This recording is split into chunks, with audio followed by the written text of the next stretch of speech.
right, everybody, welcome to B.O. Boys for Thursday, January 29th. Fuck it, it's a raw feed. We're doing it live. I'm Clayton.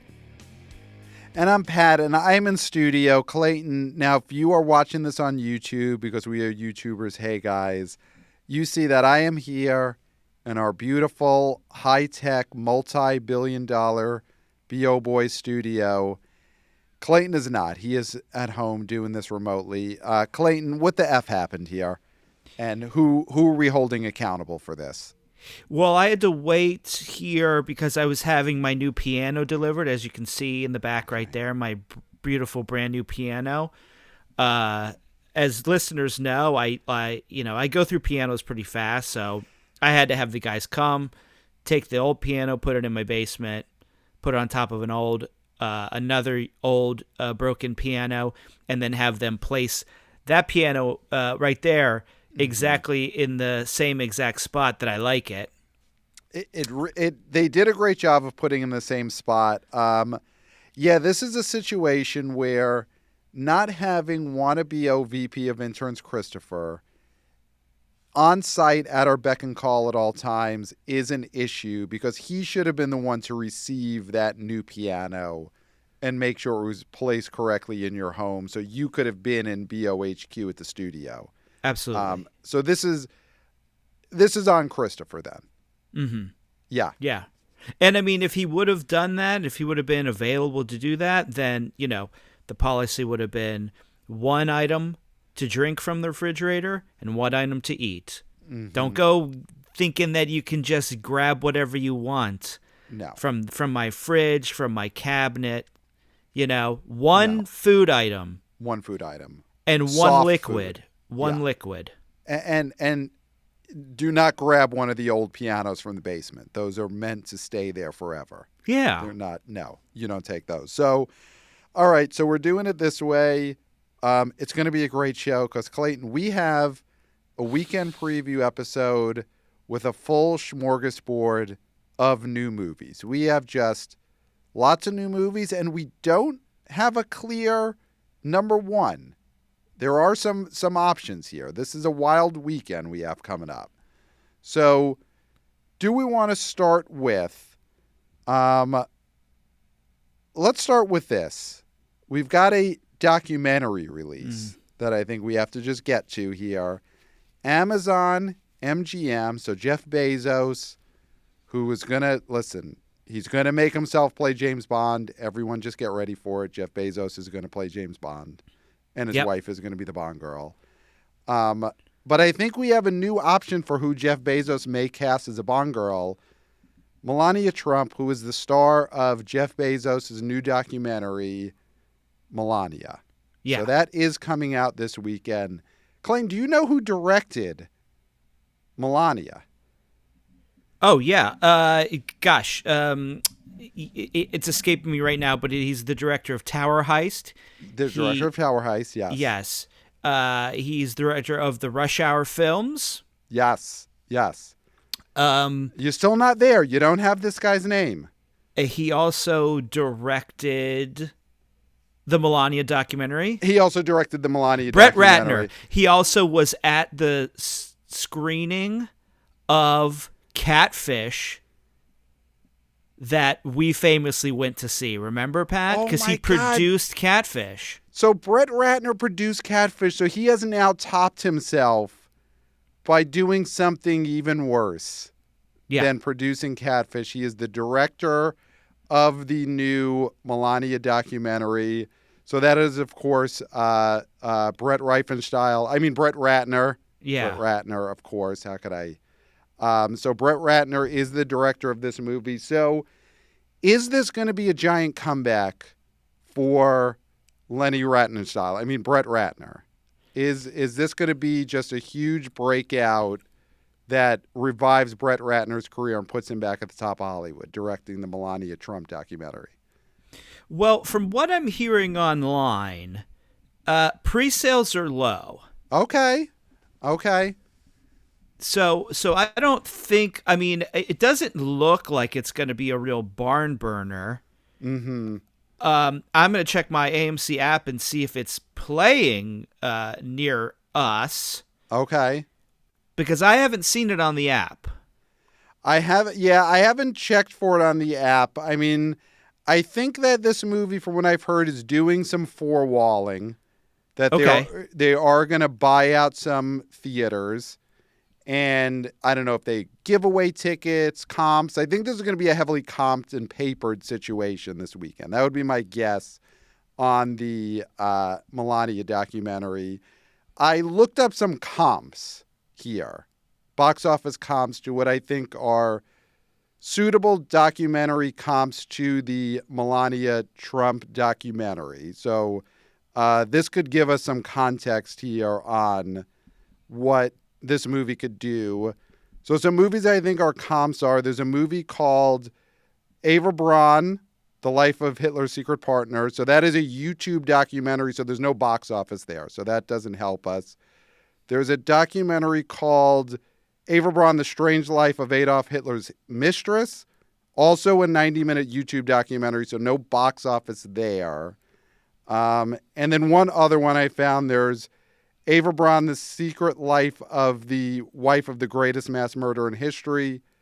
YouTube documentary. It's only 43 minutes. Also, no box office. So it's hard to find a comp for this that shows a big box office breakout. That's what I'm struggling with here, is finding a comp that shows that Melania could really break out in a big way. Well, so I'm looking at these, the Friday night, January 30th. Looks like there's not going to be previews. Okay. On Thursday. And a lot of unsold tickets, but surprisingly, a lot of tickets purchased in the absolute front row. Oh, wow. Okay. Which feels to me like a bad seat. And especially when there's so many open seats. Right. That there would be people buying these right in the front. It feels to me like those aren't the best seats to actually go see the movie in. Yeah, I don't know what the best seats would be to see this movie. I mean, does that lend itself to the theory that there's some, I don't know if it's bot activity or just some comping where if you've got like an automated system coming from, let's say, Jeff Bezos and Amazon, where you're just automatically buying some seats, you would start with buying up the front row. Yeah, because whatever AI would be like 1A, 2A, Yes. those must be the best seats because A is at the top of the alphabet. 1 is at the top of the number system. Right. Yeah. So if we start seeing a bunch of first rows being sold first, that does lend itself to there's just, whether it's an AI or an intern or an AI intern who has the job of buy up a bunch of seats for this Melania documentary. Mm-hmm. So, I mean, that's a good sign, I guess, that someone is remembering to do that. Do you think there's any Brett Ratner super fans, Rush Hour fans, who are just going to see this movie because finally Ratner's back on the big screen? Is there any carryover from Rush Hour 3 to the Melania documentary? Man, I could see if it was a sort of documentary where the documentarian becomes a character, a la Super Size Me or Bowling for Columbine or any of those documentaries, you know? Right.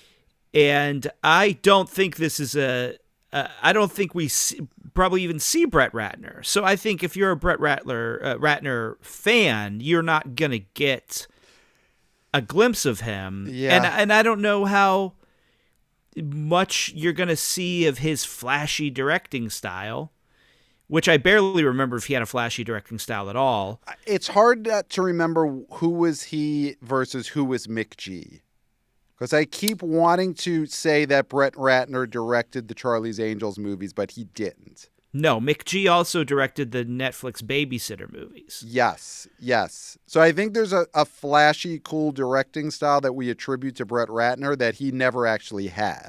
But let me tell you, here's what I'll say about Mick G, is that he and John Mara recently bought a studio lot or part of a studio lot that was believe it used to be where the Muppets dwelled, Okay. and they purchased it to save it and renamed it, or named it, took it back to its old name, which was like Chaplin Studios. Now, I might be getting this not completely wrong. I do know that McG teamed up with the man with a Benetton brain, Okay.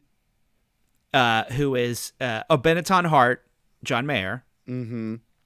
and saved a studio lot where there can be things being filmed in this great country of ours. Mm-hmm. So McG did a good thing. I want to just remind everybody that Brett Ratner, McG are different people, and McG did a good thing. I don't know how McG is in person. I don't know if he's a great guy or a monster. Who knows? We just know that he did one good thing. Yes. And we know he is not Brett Ratner. Yes, which is another, I guess, good thing, is not being Brett Ratner. Yeah, I'm just trying to look for Brett Ratner's last theatrically distributed movie that he directed. Because he's been an exec producer on a bunch of stuff that he probably at some point was attached to, so they had to keep him on. Like, he's listed as an executive producer on The Revenant in 2015. I can't imagine Brett Ratner had anything to do with that. I would assume Leo has never had to talk to Brett Ratner, or at least in the last 10 years hasn't. Ratner gave one note on The Revenant, and it was, make sure it's clear that the bear is fucking Leo. Yes, he wanted to see the bear dong. That was Ratner's note, is show the veins. And it was ignored. Yeah, it was ignored. So the last movie that he was the director of, he did the Rock's Hercules, the Dwayne Johnson Hercules, July of 2014. That was a bomb. It made $72 million domestic total. And so that seems to be the end of him as a director at all until Melania. So he went from The Rock to Melania Trump. That's, I guess The Rock prepares you to deal with Melania Trump in a lot of ways. Now, what bottles does she pee in, do you think? Maybe that could be like a full half hour of this documentary, is here's what Melania pisses into, and that's the thing. That's what people want to know. When it comes to her, there's not anything people really want to know, so you might as well just make it about that. Yeah, I'll wait for the LA Post article about what this movie's about. Thank you very much. And then Tower Heist in 2011 made $78 million. So he's pretty much been sidelined until now. Mm-hmm. And then Amazon and Melania Trump have brought him back. The big news is that supposedly he's going to get a Rush Hour 4 movie made because he made this movie. That's the big rumor. Yeah. Is that does Jackie Chan, do you think he's aware that all this is happening? That because Brett Ratner directed a Melania Trump movie, that now there will be a Rush Hour 4 that has to happen as a favor? Do you think Jackie Chan is aware that he will be in a Rush Hour 4 because of Melania Trump, or he's not been told that yet? That's a great question. He might not know. He might not know. Yeah. Chris Tucker will never know, right? He'll be in it, but he will not know that that's what happened or that he was in it. I think Bradley Cooper will tell him. Okay. That's nice. This is coming out this weekend. The comps that I shared don't lend itself to a great box office for this movie, but this could be the one that stands out within that genre. Yeah. Melania could stand out within the genre. So we'll see. That is probably not battling for number one. No. So can we talk about a Mr. January here? Oh, go for it. This one caught me by surprise, Clayton. I did not expect this. So. Even though you knew it was January. I knew it was January, so yes, I should have thought there would be a Jason Statham movie. But Clayton, I did not know about the existence of this movie until right before we got on air. Could you tell us the name of this movie that we're hinting about? Shelter, starring Jason Statham, from Black Bear Pictures. So this looks like on the cheaper side of a Statham film. But, you know, he has his hardcores. And, you know, I think the people who are wanting to see something actiony, it's the weekend between the playoffs and the big game. I almost did it. Almost did it. We would have got sued. Gee golly, I almost did it. And this could be the Mercy that people wanted, right? It's not the same plot, but it's got a guy in it that people actually want to see. And it looks like he's not sitting in a chair. Well, that's good. I mean, the thing is, Shelter, if you're talking Jason Statham action movie, Shelter is not that enticing of a word, of a title for a Jason Statham action movie. I mean, compared to, again, like The Beekeeper. Well, Beekeeper. That's not any better. I mean, it's a little bit better, but a beekeeper doesn't kick people's butts. Yeah, but there's bees. Bees are naturally violent. Like, Shelter is just, it's not as bad as staying in a chair, but it is, you're staying in a house or a dwelling. You're taking shelter. I think when you're talking about what's going on in the world with the weather, right, Shelter is something that people may be looking for. Okay. So what is it? So, all right, the plot of Shelter, Jason Statham, is a former assassin is forced to kill his former organization to protect a girl who had been supplying him. That's the Wikipedia plot. I do not know what she's supplying him. Right away, when you hear someone is supplying someone else, you immediately assume supplying him drugs, information. What else could you supply?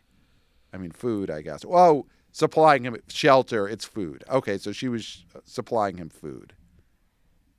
Yeah. Okay. Well, or it's farts. She was supplying him, yes. Because whoever denied it supplied it. Right. It could be that. I mean, this is listen, Jason Statham, you go there to see him kick butt, but that is about as Redbox generic action movie of a plot as it gets. A former assassin has to kill the people in his own organization. Yeah. This is very Redboxy. It does feel very Redboxy, and I think this is they probably backed up the truck for Statham, this Black Bear Pictures, because they're trying to make a name for themselves, and they needed a name star. And I'm assuming that's why he did this film. Yeah, for a lot of money. Yeah, for a ton of money. Yeah. Is this possibly They definitely supplied him. Yes. Bill Nighy is in this movie. You're a big Bill Nighy guy, right? That's one of your guys? Nope. Back from the Comedy Store, Bill Nighy, one of your guys? Nope. No. It wasn't you, Kennison, Bill Nighy hanging out at the store?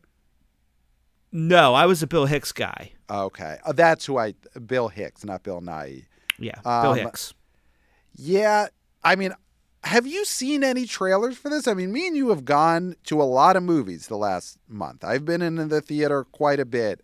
I have not seen a Shelter trailer. I saw one trailer for Shelter, but it was not in the theater. I saw it online. Okay.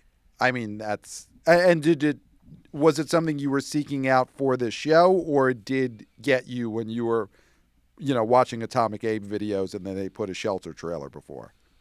No, I saw that it was coming out and I took a peek at it. Okay. Yeah. Did it entice you at all? Were you I got to see this? Because listen, we saw the Beekeeper trailer and second one, we got to see this. Well, I didn't see Working Man, which was a Statham movie that I think I would have been more into than this one. And I also think, since I'm very busy, obviously there's the waiting here for my piano to be delivered has taken up a lot of my time, a lot of my energy. Yeah. Relieved to have it, relieved that it's finally here. But I have one movie that I'll probably try to see. Okay. In this busy time, and it's not Shelter. It's not Shelter. Okay. And it's not Melania. That's where I was going. I Don't thought at you, me. I Don't thought at you me, were bros. going to be. You were going to be at that because you're a big Ratner guy. So it's not a Shelter. Ratner guy. Not a Ratner guy. Mick G guy.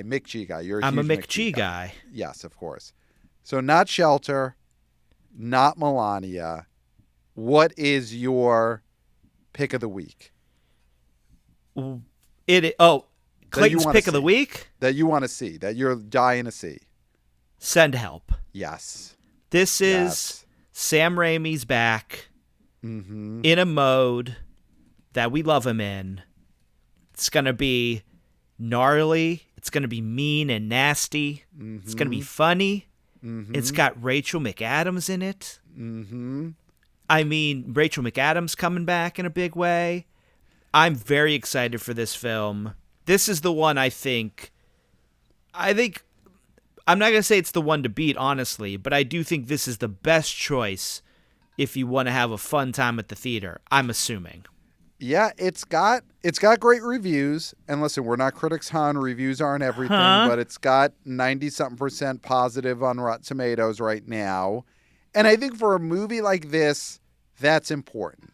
Yes. It had to be good to get an audience. A version of this that is a 20% rotten and everyone says it's boring or really could have totally sunk the BO for this movie. People have to hear it's good to go see it. It sounds like it is good. And Raimi, listen, he's made the Wizard of Oz movie. What was his James Franco Oz movie called? Oz the Great and Powerful. Yep. Which was a giant hit, but people didn't like it. He made a Doctor Strange sequel that was a hit, and people were whatever about it. But I do think Raimi's that guy that when he makes a movie in his wheelhouse, everyone has always liked it.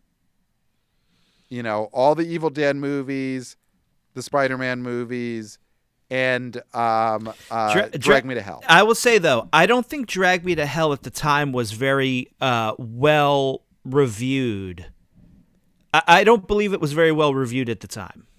But I think that's definitely a movie that the people who like his type of movie all like that movie. Yeah. Not at Evil Dead 2 level, greatest movie of all time, but when he makes the movies in this wheelhouse, he hasn't screwed it up yet. People have always liked the Sam Raimi movies. And Evil Dead 2 is taken over from Vertigo in the Sight and Sound top 100, right? It's number one now. Yes. It was Citizen Kane for a while. Remember when we were kids? Always. AFI, 100 Years, 100 Movies. Always Citizen Kane, then Godfather. The revote since it is Evil Dead 2, yeah. Yeah. And that's good. Listen, I think that culture in that way is moving in the right direction. The question I have, though, is listen, we're going to make no bones about this. I'm Gen X. You're an elder millennial. This is fact. Young Gen X. And young Gen X. We care about Sam Raimi. Yes. The question is, does the Generation Zin give two tosses about this great master? And does that matter? Because we're sold because we know it's Sam Raimi, but they might be sold that it's, hey, this guy's an asshole boss. I have an asshole boss. And I'd like to torture and possibly maybe kill my asshole boss on an island. Yeah. Well, okay, so that is the premise of this movie is what if you had an asshole boss that then you got to be in charge when you're on an island together? Do young people have bosses anymore that they see in person? Young people who work remotely, they work remotely. Or they just don't have jobs at all because the economy is a disaster and no one under, 58 could get a job anymore. Do they have that same specific hatred that we, Gen Xers, you, an old Gen Xer, me, a young, vital, vibrant, Titan right Gen Xer. No, you're not a Gen Xer. We were brought up to hate our boss. We hated the man, right? We went to the office and we hated being in the office because we're selling out. We hated selling out. That was Gen Xers. We hated that. So this speaks to us getting to torture your boss. But I don't know if young people have that same feeling because they just see their bosses over Zoom or are unemployed getting ready to be replaced by machines. Yeah, their bosses are already heads without bodies that were going to be replaced by a bunch of Max Headrooms at some point. Right. Or Maxine Headrooms, okay? Huh? Don't come at me, huh? But or headroom people, huh? Exactly. I think that, number one, just clear something up. You're not Gen X. Your understanding of the office life is through reruns of The Office, like millennials. Like that's what millennials do. They love The Office. They love Parks and Rec. That's you. No I'm bacon Cheers. Socks. Look at the socks. These are not bacon socks. They're not bacon socks. All right, show me your finger. Let's see if there's a mustache on there. Mustache tattoo.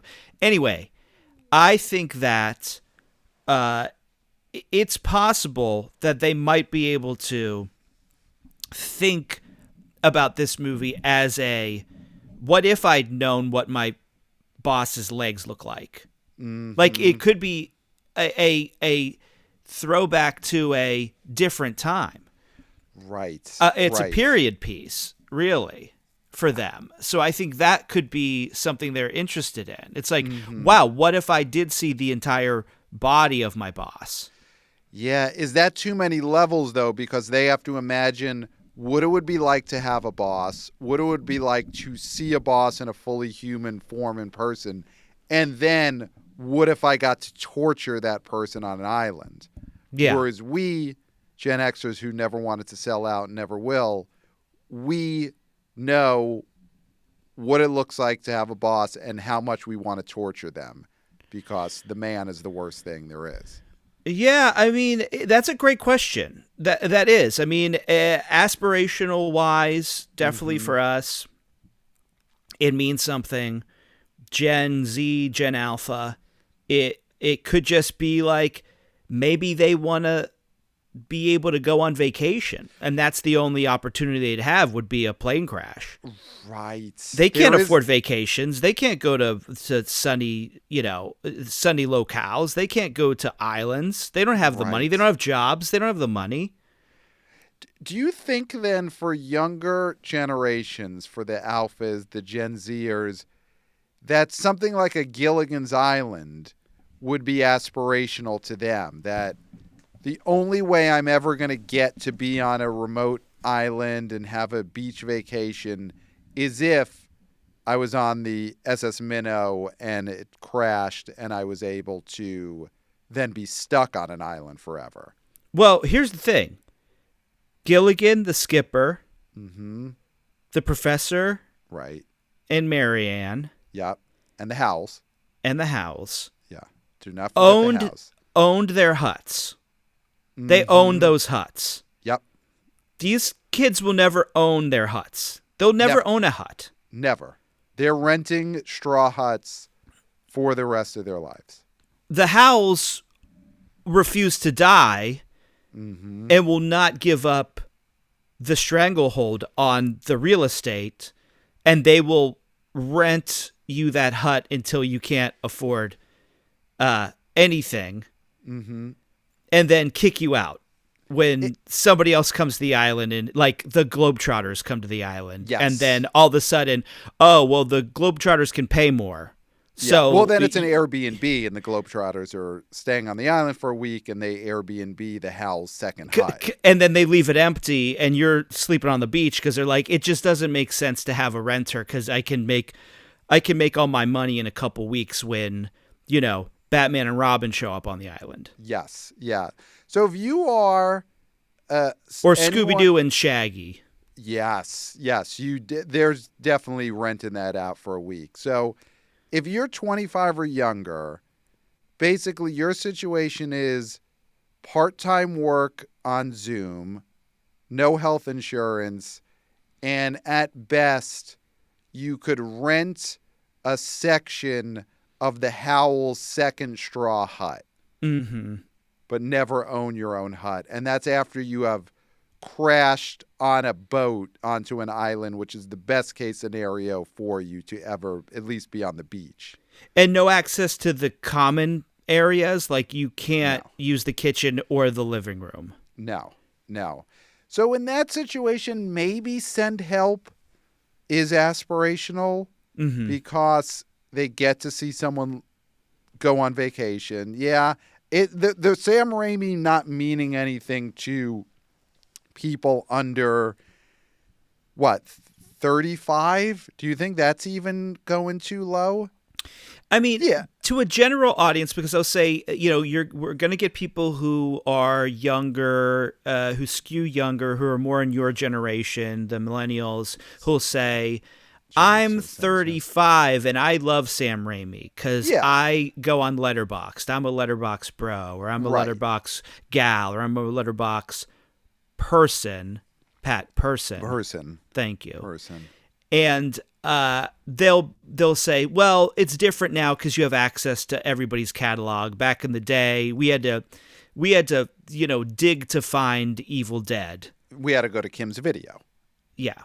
And so that's one of those things where, I think there's more of a ability to watch older filmmakers now than there used to be. But I think I'm talking general public. I'm talking, this is a horror movie. This is a horror thriller. And what you want is the teens and the tweens. Right. To go to the theater and do whatever. Away from their parents. Do whatever. Hey, that could be the main draw for the Melania Trump documentary is just teenagers who just go there and do whatever. Because ain't nobody going to be in there. No one's going to be in there. And that's probably teenagers go to those empty Melania screenings and show that movie the respect it deserves by just doing whatever. Pointing it wherever and just give that screen the respect it deserves. Yeah. So, I mean, I think there's an element of, again, people got snowed in last weekend. Mm-hmm. They might want to just go out and get to a theater and be around people. Mm-hmm. Right. And if they want to be around people, I say you go see this film. Yeah. And maybe another film that we're going to talk about very soon. Yeah. I mean, this movie, I am psyched to see it. Rachel McAdams, do we think she draws in an audience? Because, I mean, she's Mean someone Girls. who is Mean Girls fans, for sure. She's someone who I think has just always stayed really well liked, hasn't had a fallow period where you're thinking, oh, man, Rachel McAdams is in trouble. Like, even if hasn't had big hits in a while, it always feels like she's doing well. Yeah. I'm not sure, is she as big of a draw right now in 2026 as, my favorite actress, Sydney Sweeney, who I've always been advocating for and have so glad, as I've always said, she is a huge star. Yeah, well, Sydney Sweeney and Rachel McAdams are not in the same level of box office draw right now. But see, you're more of a fan of you're more of a fan of Sydney Sweeney's hijinks in order to sell her lingerie brand. I believe you're probably more of a fan of her going and putting bras on the Hollywood sign, correct? That's where your fan base. You're a fan of that. I am a fan, as I've always said, of her having hit movies that serve her audience, like The Housemaid, which in the months leading up to it, I kept saying this has to be a hit. And it was a hit, as I called it. So that's where we're at there. But yeah, Rachel McAdams isn't as zeitgeisty right now as a Sydney Sweeney, as a Zendaya, as a Timmy.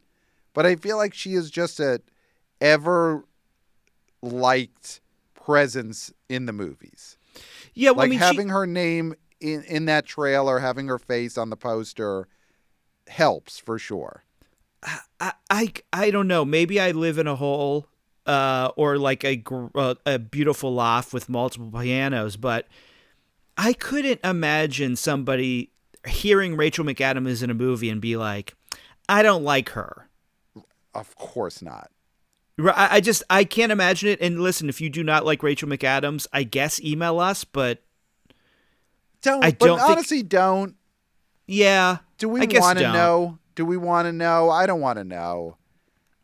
Like, if our beloved, say, Sean the Alcoholic, one of our great, great listeners, frequent emailers, if he doesn't like Rachel McAdams, I don't want to know that about him. I couldn't imagine it. I couldn't imagine Sean not liking Rachel McAdams. I couldn't imagine either, but if that's the case, sometimes there's things in life where you just want to put your head in the sand. Yeah, I guess I could see somebody being like, I just haven't seen anything she's in. Right. Maybe. Maybe, yeah. I guess she was in the Sam Raimi Doctor Strange movie. I forget that she is the love interest in the Doctor Strange movies. Yeah, So she sort of probably does too. Yeah. She hasn't made a lot of movies the last few years. She had the Are You There, God? It's Me, Margaret, which everyone really liked but wasn't a big hit. Well, that's because Benny Safdie played the husband. If you would have had someone other than Benny Safdie in that part, that movie probably triples its BO. If you just had a real actor in the part, that would was help. Pete Holmes not available? Is that why they went with Benny Safdie? That's a real devil's bargain there. Are you casting Benny Safdie or Pete Holmes? But Pete Holmes probably does get some more BO there because he has a mailing list at least. Mm-hmm. He's been keeping people's emails, since the early 2000s. So she's stayed pretty much in things that people liked. The Doctor Strange movie, Are You There, God? I mean, Game Night, God, that's 2018. But she hasn't done. You don't see a lot of big disasters or I hated this on the Rachel McAdams list. She kind of just does her thing. People like it. Yeah, it really does come down to, because when you watch this trailer, it's the premise, it's her, and they really are pushing the Sam Raimi brand. It is Evil Dead is just right at the forefront of that trailer. So yeah, we'll find out what that means for younger people. People. So, Clayton, you said, though, there is another movie coming this weekend that could be the choice of the younger generation. What is the name of this film? It's called Iron Lung. Mm-hmm. It's directed and starring a fellow YouTuber. Yep. Hey guys. Markiplier, who was an OG YouTuber. He was there sitting alongside Smosh, sitting alongside Rhett and Link. Rhett and Link, yeah. The Gopher, the surprise Gopher, whatever. Honey Badger. Annoying Orange Honey Badger. Yeah. Fred, was he there with Fred? Fred, yep. He was there with Fred. He was in the trenches with Fred and Annoying Orange. That's where Markiplier started. Wow. And he directed this movie. He basically got this movie with his own network of people and his influence into 2,000 theaters. Wow. And this is an adaptation of a video game that I've never heard of. Okay. But again, I haven't heard of a lot of video games other than the ones I used to play as a child, or Grand Theft Auto, or the ones that have been adapted into movies. Yeah. Leisure Suit Larry, obviously. Please, need a movie. We need a movie. So this is, okay, Iron Lung is a video game adaptation directed by and starring a YouTuber who willed it into existence with his audience. Now, the angry video game nerd, right? Is that the guy's name? Angry video game nerd. He did that. He made a movie starring himself because of his audience. That got into theaters, right? I think they showed it at a theater, at least in wherever he lives, for sure. But I think it had some theaters, some box office. But the B.O. Boys, I mean, we are YouTubers, hey guys. And we have got our rabid fan base who love us, worship us, do whatever we say. Is the project, the B.O. Boys, when we become YouTubers who make a movie, is Leisure Suit Larry that movie? You know, we don't own the rights to this. I'm sure the rights to that are extremely messy. Mm-hmm. But video game adaptation, YouTubers taking a video game, making a movie that seems to be a real pathway that people like. Is that the B.O. Boys pathway? To get the rights to Leisure Suit Larry, the B.O. Boys write, direct, star in Leisure Suit Larry the movie. Would you star as Leisure Suit Larry? Yes, of course. It's the titular character. Yes, 100%. I'll co-direct and hold the boom. Okay, is what I'll say. You'll co-direct and hold the boom, so that means you are responsible for anything that happens. But not set. as much. But not as much. But I was holding the boom. What could I do, Pat? I was holding the boom. I was holding a boom. I'm putting down a boom. Do I put down a boom? I mean, if something's happening on set, you are the co-director. You can't put down right? a boom. You can't put down a boom. No. At the moment, when I'm holding the boom, I'm the boom operator. And if I put down the boom, at that point, I get yelled at by the director, which would be you. But you're also but we're co-directors. Not at the moment. I'm a boom operator. Okay. Now, so then after the movie, after we co-direct the Leisure Suit Larry movie where you also hold the boom. Mm-hmm. Which I could not have put down and done anything. But when the movie is a big success and everyone loves it and is saying, this was so great, you don't take half the credit for the movie. Right? Well, no, because at the end of the day, when you add up the hours and you add up the time of the different things that I did co-direct it. But at the specific moments, I was just the boom operator. Just the boom. Okay. And you couldn't have done anything else if there was, say, something went awry on the set of the Leisure Suit Larry movie. No. I got a boom in my hand. Okay. Okay. I'm not looking through a camera. I'm looking this way because my arms aren't strong enough to hold the boom up, so I have to put my face in my armpit. So if you're a boom operator, even if you're listed as co-director, your face is in your armpit, and you say that's standard operating procedure for any co-director who holds a boom. Yeah, because they're not used to holding the boom, and arms are all shaky and shit, and I got I'm smelling my, BO. Right. I'm not paying attention. At that point, I'm the boom operator. I'm not a director.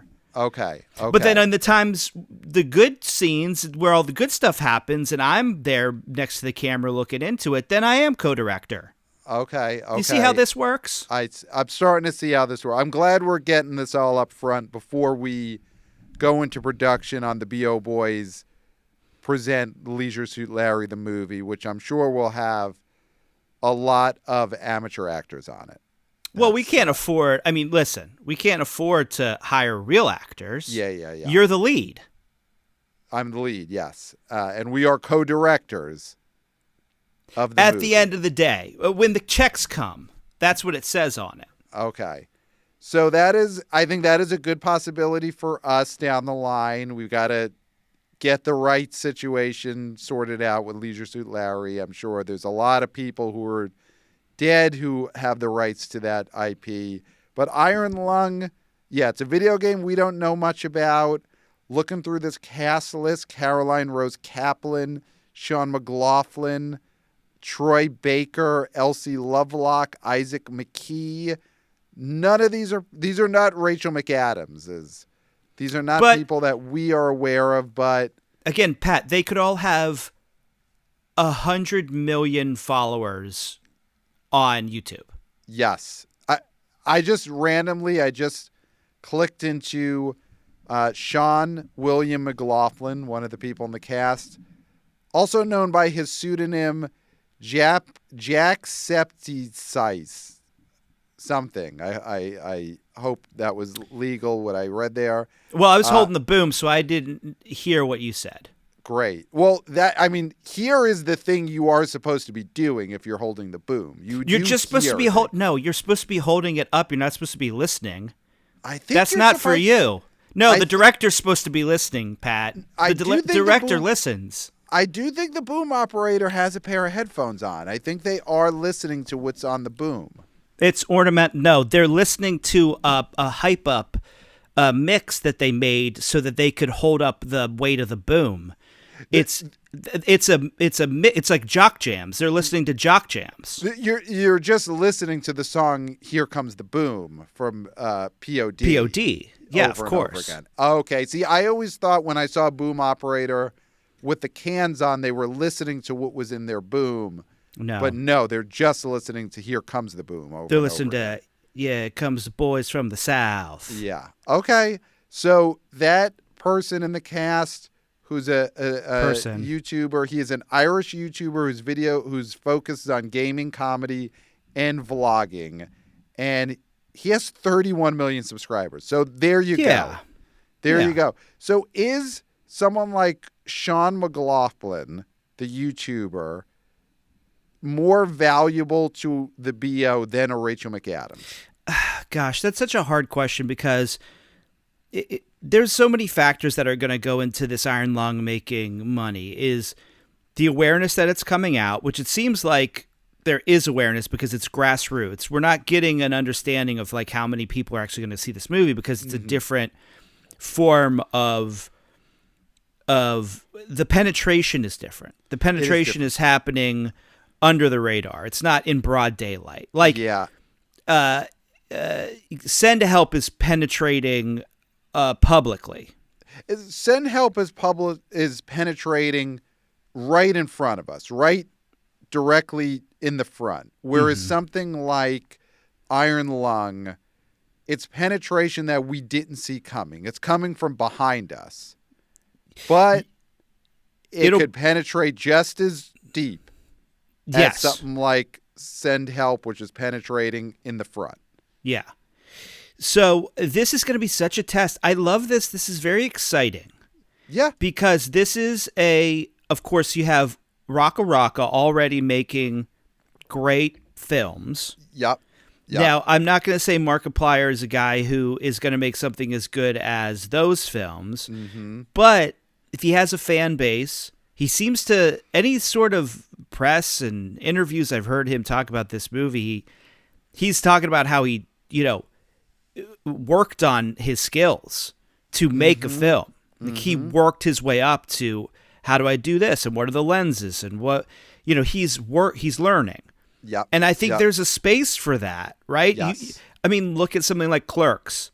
A movie like Clerks wouldn't get major distribution at this point in time because they'd say, well, it's not a giant IP and it's not, why aren't we using all this special effects budget we have, Right. To make this a $1 billion baby? Why doesn't it have a fox and a rabbit that don't have sex with each other in a fascist paradise? For some fans, not for me. Yeah. So there's no furries in Clerks. No. And so I think that's what's exciting about this is this could open a door. This could open a big door for a different kind of independent cinema that could make a lot of money for theaters. Yeah. And get a group of kids that might not necessarily go see movies to see this film. Yeah. And films like it. I hope that these movies, Send Help and Iron Lung, maybe feed off of each other. Iron Lung gets young people, YouTubers, YouTube fans to get to the theater and they see Send this. Lung. Send Lung. Could this be Send Lung weekend? Iron Help. Could this be Iron Help? We'll Send see. Long. It's possible. Yeah, Send Lung is just a great thing to command someone to do. Mm-hmm. Send Lung, please. So maybe this builds and just young people.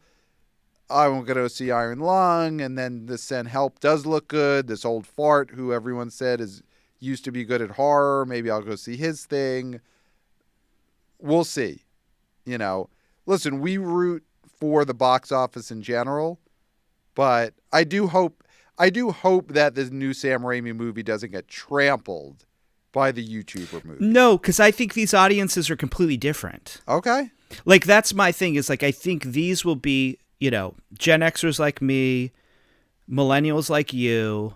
Also Gen X, but will be going to see Send Help. Mm-hmm. And possibly the alphas and the Gen Zin will see Iron Lung, and we can all just hang out together. Yeah, I would love that. I would love for us all to hang out at the theater, do some tradesies. We go see a couple of minutes of Iron Lung. They go check out some cool, maybe they'll get to stop in to Send Help just at the moment that the Sam Raimi Oldsmobile makes an appearance. Mm-hmm. Do you think that means anything to the young people that Sam Raimi's 1970-something Oldsmobile will be in this movie? I think it means absolutely nothing. Okay. Yeah. Okay. Now, are you excited to see how he fits this Oldsmobile into a movie that's set on a remote island? Of course. Yeah. Yeah, of course. And I want to see where Bruce Campbell gets his cameo. So you don't think Bruce Campbell, you think, is less of a draw than these YouTubers in the cast of Iron Lung? I think so at this point, yes. Okay. They've been having trouble getting the Bubba Hotep sequel off the ground, let's just say. Yeah. Although I'd be there for it. I'd be there for it. Whatever. Yeah. I totally didn't even think of the fact that Bruce Campbell will be in Send Help, and now he's going to be in The Office. Yes. He will be. Okay. He definitely will be one of the boss's friends who's making fun of Rachel McAdams in The Office, right? Bruce Campbell will be in some kind of meeting. Him and the boss make some kind of off-color remark. That's Bruce Campbell's part in this movie. He might even be the boss's dad who gave the company to this kid. Yep. And he's like, he's just sort of retired, but he still hangs around the office, looking great, bird dogging, if you will. Oh man, I can't wait to see this movie. I as a young, vital, vibrant Gen Xer, I'm very excited. But Pat, you don't seem to be energized by the Iron Lung story. It feels to me like you're not giving it any sort of respect. I am not going to poo-poo Markiplier. I hope that we come in here on Sunday night and we're talking about both these movies over-indexing and us talking about, man, Markiplier, this guy is the real deal and he's set up for more movies. I want to see new talent at the box office. Listen, I love the Rocka guys. I cannot wait for their next movie, and I hope Markiplier is as good as the Rocka guys. Mm-hmm. So those are all of the new movies coming out this weekend. Just very quickly before we do our predictions, just want to read a couple of new emails that we've gotten. We keep getting great emails. A couple of quick ones. We did get a new email from Sean the Alcoholic. Mm-hmm. He just talking about our last episode, talking about the weather. I guess the weather is also affecting where Sean lives. And he says in his email, this ice storm stinks. I'm not sure even a key party could improve this storm from ice. So Sean also not liking the weather, and referencing one of the classic key parties ever in cinema, the key party in the ice storm. Great film. Great film. And then wannabe oh boy Chris also must be having some bad weather where he lives. The subject was chef's kiss episode, and he used emojis. So you had a little emoji of a chef, a little emoji of kiss, and then just the word episode. And he also said about the weather, I too hate ice in all its forms. So that is from wannabe oh boy Chris. So love getting emails, theboboyspodcast at gmail.com. So Clayton, I was going to say, are you ready to do our top fives? But what do you have? I am. Well, I just want to give a little bit more information on Iron Lung in case you did not know this. And I said this earlier that it was going to be in 2,000. It actually looks like it's booked at 3,000 theaters. And it has pre-sales of $6 million. So this could go bananas. All right, let's get into it. Let's do our top fives. And I mean, you're the one coming in here hot with all this info. Do you want to go first in your top five predictions? Because, I mean, I kind of feel like we know where you're going, but let's see. I don't think I'm going where you think I'm going. Oh, you're not? Okay. All right, well, now I really want to know where you're going because you're not going where I thought you were going. I think if it's you're going somewhere else, then I'm really intrigued. I think it's going to be tight, this top two. Okay. I do think Send Help is number one with $15 million. Wow. Okay. But I will say, I do think number two will be Iron Lung, and I think it's going to make like 14.5. Like, I think it will be very close. Okay. And then three, I think, is going to be Zootopia because the pervs are just eating. It's still in the theaters. Yeah. Then I think it's going to be Fire and Ash. And then I believe it will be Housemaid. Wow. Okay. So you think, because last weekend the Housemaid made 3.9. So you think stuff like Shelter and Melania are going to just... Oh, okay. I'm sorry. I will say I do think Shelter. Okay. Shelter number 5. Yeah, Shelter number 5. Okay. But Melania, we're looking at a cry macho situation. Pat. Yeah. Don't use the phrase if you don't know what it means. It's not going to make anywhere near $4 million. Are you crazy? Wow. Is this a Playmobil the movie situation? It's a Playmobil. This is a Playmobil. Yes. Wow. This is Playmobil. All right. So we are saying it here. Melania the movie. We're looking at a Playmobil the movie situation. Yeah. I tend to agree. This is Playmobil. This is, if they four-wall and just use Bezos AI to just buy up a bunch of front rows, then maybe it gets over Playmobil the movie. But, yeah, there's no public interest in this in a real way.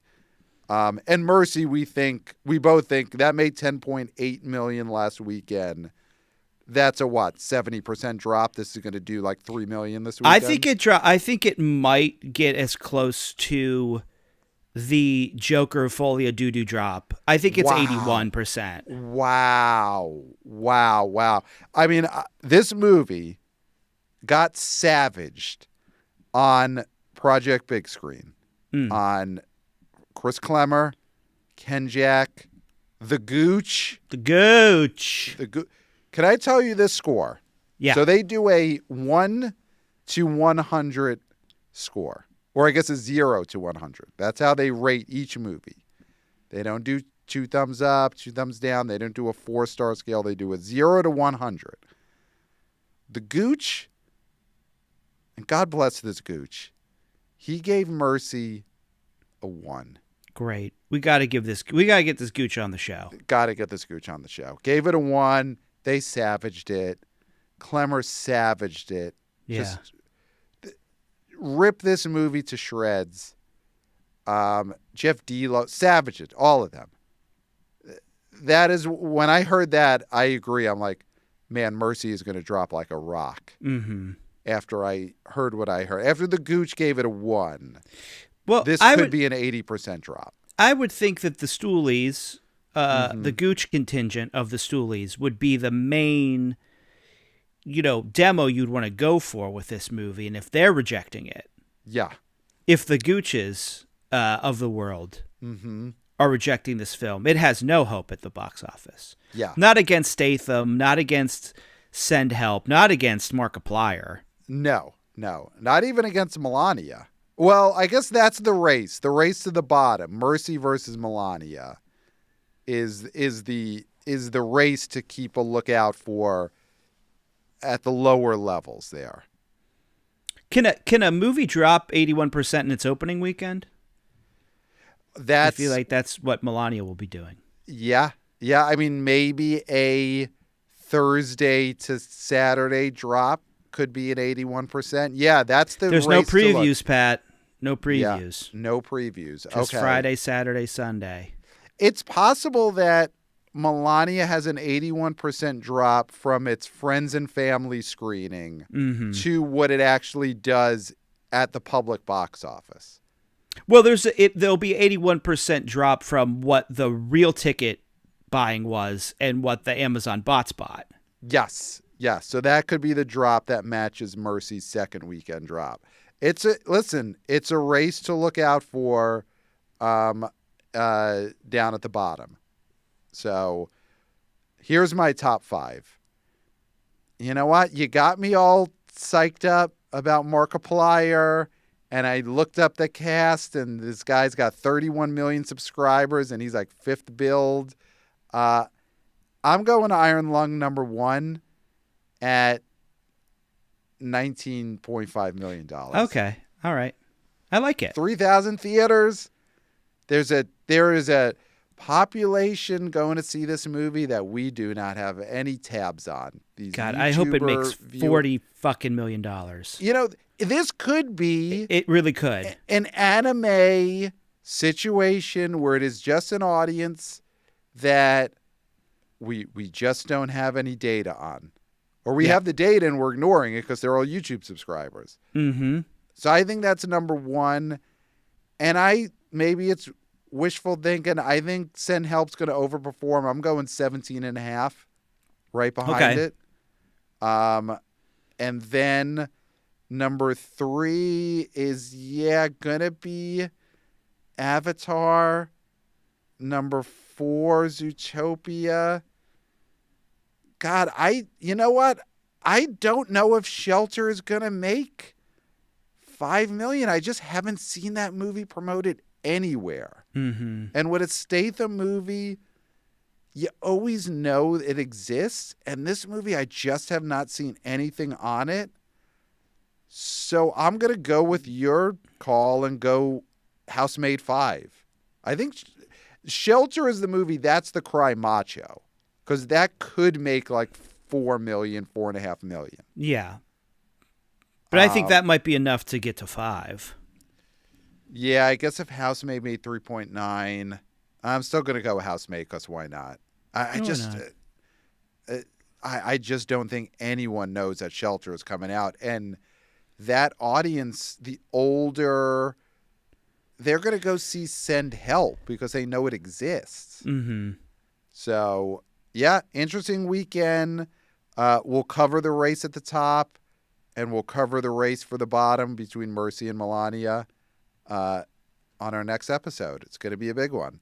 Yeah. And then, do we have anything big coming out next week? Oh, no, it's 2 weeks till Wuthering Heights. So that's still 2 weeks away, but the countdown begins because that is going to be a giant movie. We won't announce it yet, but we've got a big guest lined up for the weekend preview for that episode. So everyone start getting ready. Wuthering Heights is coming, and the BO Boys are going to be covering it in a big way. Mm-hmm.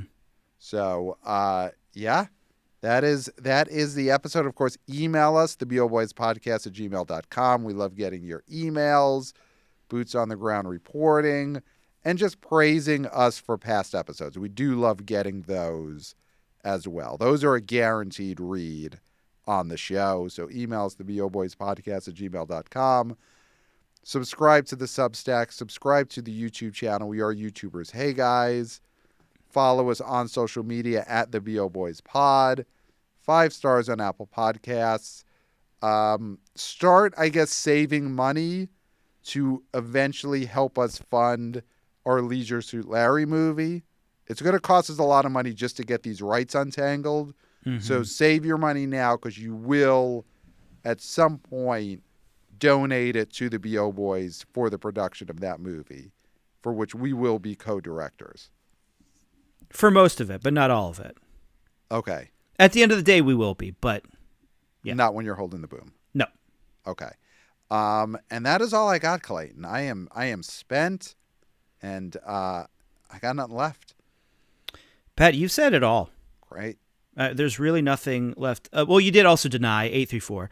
I did not deny that, because it doesn't exist, and you can't deny a thing that never happened and doesn't exist. Not a 834. Anyway, cry. That's all that there is to be said. There's nothing left. Great. So I could leave the studio now. Except for, until next time, we'll smell you at the